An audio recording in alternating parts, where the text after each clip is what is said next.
Jack Parsons had a sex magic partner in the OTO named Marjorie Cameron.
Anton LaVey, founder of the American Church of Satan.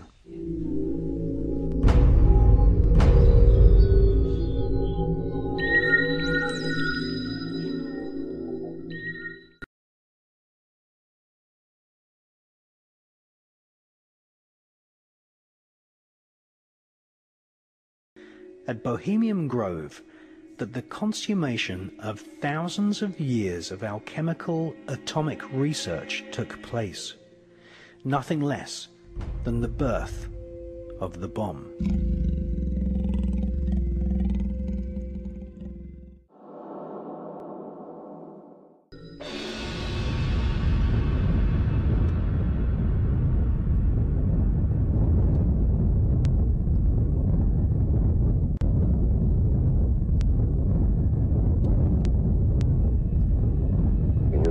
Would not be the same. Few people laughed.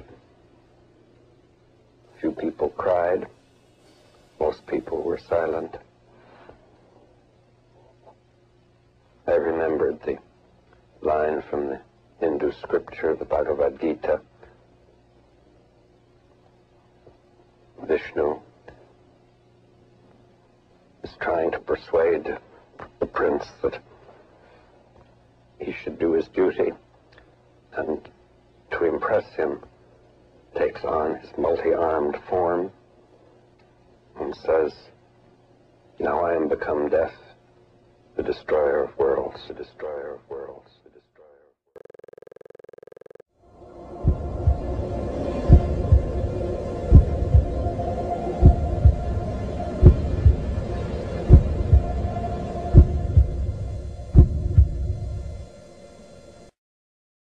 It's obvious that the pyramid is extraterrestrial.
On a pour principe depuis ce matin avec tous nos invités de parler pour les 20 ans de France Info que l'on célèbre ici, des 20 prochaines années et avec vous, votre univers qui a toujours été futuriste, vous savez sûrement déjà comment vous pensez l'avenir dans 20 ans, comment vous le voyez?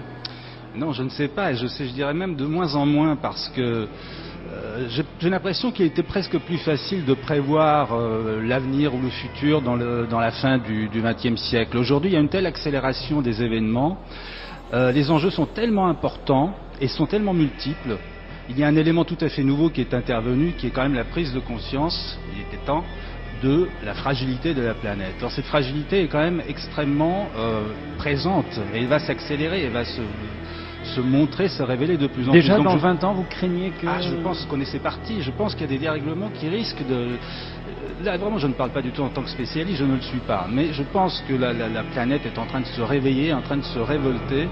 On lui a fait trop de mal. Donc ça, c'est un élément qui va compter énormément. La prise de conscience des politiques n'est pas une chose vaine. Hein. Je crois que c'est une réalité.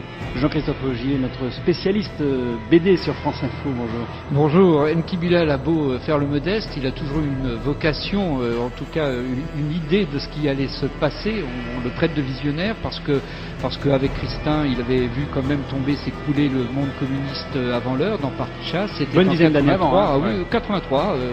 Et puis il a également eu la préscience, on peut presque le dire, des événements du 11 septembre 2001 dans le premier tome de sa dernière œuvre, la tétralogie du monstre, et qui se passe en 2026. Donc il sait très bien ce qui va se passer dans 20 ans, puisque toute l'histoire se passe en 2026. Il est un élément très important de votre dernier album, qui est le fait religieux. Alors nous le sentons déjà un peu, mais vous allez jusqu'à montrer que bientôt nous serons accueillis dans les hôpitaux par des médecins religieux. Vous pensez que ce fait religieux sera fondamental? J'étais venu en sachant qu'il y avait 7 minutes, donc je ne voulais pas rajouter de la catastrophe à la catastrophe. Donc effectivement, c'est quelque chose que j'ai déjà mis en scène, cette espèce d'obscurantisme religieux qui me fout la trouille, qui me fait très peur et qui est quand même à nos portes, hein, c'est une évidence. Je pense que tout ça est possible. Je pense que les scénarios qui sont possibles vont du catastrophisme le plus absolu. Et effectivement, une guerre de religion n'est pas à exclure. C'est quelque chose qui est extrêmement dangereux, extrêmement humain. Et cette fragilité-là, elle est vraiment dans l'humain. Et puis, il y a également des prises de conscience qui sont liées peut-être à la vie ensemble et à la manière de partager quand même des richesses qui ne sont pas infini. Donc il y a cette espèce de cohabitation. Je crois qu'il faut prendre conscience d'une chose, c'est que la planète, elle est extrêmement petite finalement. Et moi je crois que tous les êtres humains devraient avoir la possibilité, je pense qu'on s'est habitué à ces images, mais devraient avoir la possibilité de comprendre de quoi elle est faite cette planète, et comment elle se trouve, comment elle est située dans l'univers. C'est extrêmement petit et c'est extrêmement fragile. Donc ça, cette prise de conscience, elle est presque galvaudée maintenant par des images qui nous viennent de partout. On vit avec quelque chose qui est extrêmement précieux et on ne s'en rend pas compte.